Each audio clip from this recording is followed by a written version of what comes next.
The approach to training that I'm going to teach you today is going to be absolutely game-changing when it comes to your fat loss. Trust me when I say I've done many fat loss phases myself. I cut down from 195 to 173 pounds in 20 weeks and achieved this physique by doing this exact approach. And I've also helped over 100 people navigate their own fat loss journey. And so I know what works and I know this is going to help you. First of all, you need to understand that nutrition is going to play the biggest part of your success. So if you don't know how many calories, protein, carbs and fats you should be eating, then you need to check out this video up here and it will tell you exactly how to do that. Or better yet, go to the description and download the free Dadbod 2.0 fat loss guide. Here's what I really want you to take away from this video today.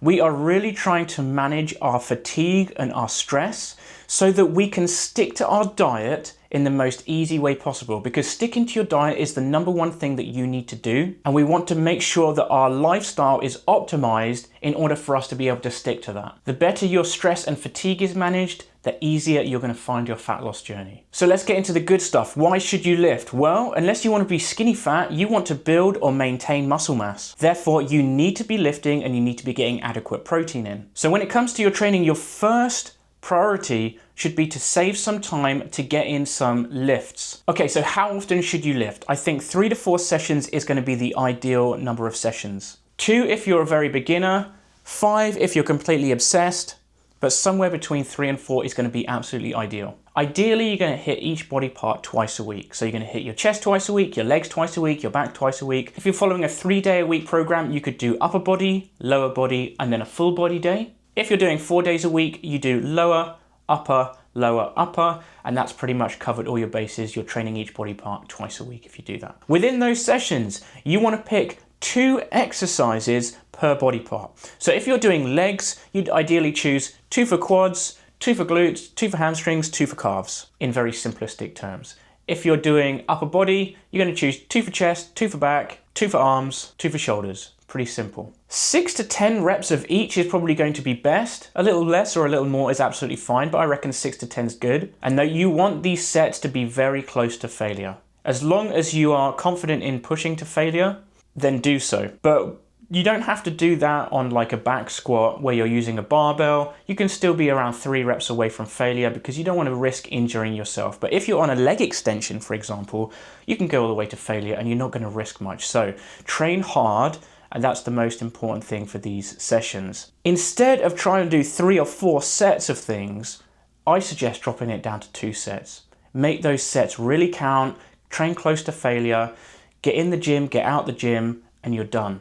You're really reducing the fatigue by reducing the volume, but you're keeping that intensity high. So if you're an advanced lifter, it means you're going to maintain your muscle mass because it's highly unlikely that you're going to gain muscle in a cut if you're an advanced lifter. Now, if you're a beginner lifter, going for 2 working sets is also a great choice because you're probably going to be very sore as you start your training journey. So your lift should be priority. Otherwise, you're going to end up losing body fat and muscle mass. So you need to be training those muscles. If you need help with a training program, the Dadbod 2.0 guide that's linked below for free has some training programs in it, 3 days, 4 days.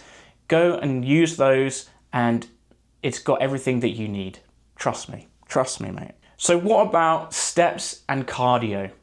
Bloody good question, mate. This is where things get kind of interesting because people think in order to lose weight, they need to be in the fat burning zone. And in order to be in the fat burning zone, they need to be doing some cardio, but that's not necessarily the case. Remember, fatigue and stress management is absolutely key here. We want to find this fat loss phase as easy as bloody possible.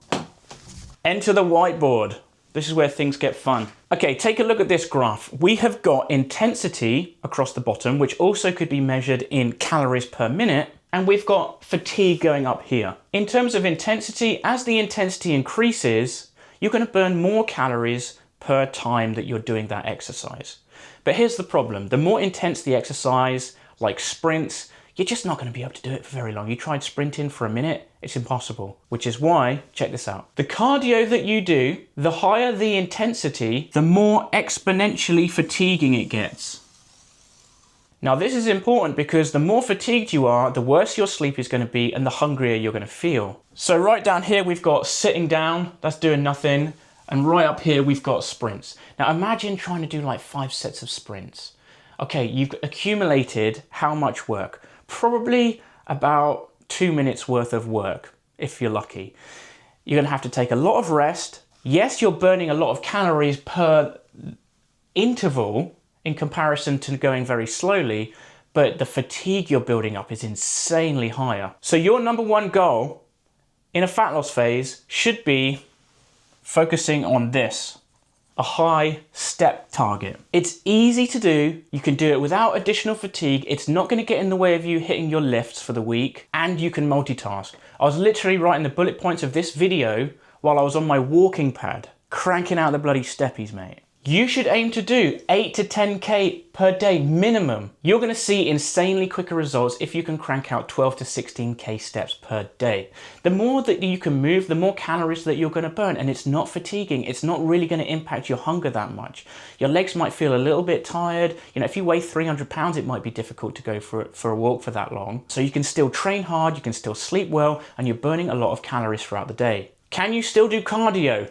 Yes, of course, as long as you have prioritized your calorie intake, your protein, your lifting, and your daily steps. If you've got some time left over, feel free to do some low intensity cardio. I suggest keeping it in zone 2, which is probably a heart rate of below 140 beats per minute, and doing it for 30 to 45 minutes, 3 to 5 times per week. If you're already doing everything else that we've already spoken about. If you are going to do some zone 2, I highly recommend the elliptical. You're having to bear your own body weight on that, so the calories are going to clock up faster. You can get in the groove, it's nice and smooth, that rhymed, okay, but it's a great exercise for just getting in the zone and burning some calories. If you are, let's say, a runner, it's completely fine for you to add in some additional faster pace stuff so you can keep the speed up in your legs. But what I think you should do is really focus on your fat loss phase and optimize for fat loss as opposed to trying to push performance. Because if you do have a performance-based goal and you're trying to do that alongside fat loss, you've got two different goals that don't really go hand in hand with each other, pulling you in different directions, and you're going to end up very, very frustrated. I almost suggest put your performance goals on pause, attack this, and then come back to your performance goals. And you're going to pick up not too far from where you left off. And then if you're a lighter weight and you're a runner, that's going to be so much easier to make faster progress after that. So remember, you want to calculate your calories and your macronutrients for your diet. That is the number one thing that you need to stick to when you're doing your fat loss journey. Then after that, you need to arrange time to go to the gym and lift some weights, unless you want to lose muscle mass as well as body fat. That's not an ideal situation. Once you have those in place, crank out those bloody steppies, mate. If you have time after all of that is said and done, feel free to add in some low intensity cardio. But remember, the most important thing is for you to stick to your diet, and for you to really optimize for that, you want to try and keep your fatigue levels down and your stress levels down so you can get good sleep, so you're not in a bad mood. If you're not well slept and you're in a bad mood, you're just going to want to bloody eat everything. It's so much harder. So manage that fatigue and follow what I just said. Download the Dadbod 2.0 fat loss guide for free in the description, and let me know how you get on with your fat loss journey. See you in the next video, you bloody filthy maggot.